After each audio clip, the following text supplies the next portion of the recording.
The second reading of Advent is Peace. Yonder breaks a new and glorious morning by Elizabeth Heidemann from Advent, The Weary World Rejoices. When I think of Advent, I often think of the familiar idiom, it's always darkest before dawn. In our history as the people of God, we see darkness turn into light in Advent. In the years between the end of the book of Malachi and Matthew 1, things got dark. Persecution, confusion, and wondering plagued the people of God. What about his promise? What about the Messiah? Today we face a similar darkness. No one needs to be convinced of our need for peace. Wars, natural disasters, political unrest, violence, prejudice, famine, and disease plague us, just to name a few headlines. Each of us have inner battles as well. We're fighting chaos of a different kind eternally. Sins, temptations, fears. The world can seem very dark, but yonder breaks a new and glorious morn, to quote the carol.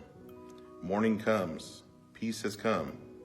When the world seemed too dark, too scary, too chaotic, the Prince of Peace came to earth. The angel declared, "Don't be afraid, for look, I proclaim to you good news of great joy that will be for all the people," from Luke 2, verse 10. And then a multitude joined in the declaring, "Glory to God in the highest heaven, and peace on earth to people he favors," from Luke chapter 2, verse 14. Don't be afraid, I have good news for all people.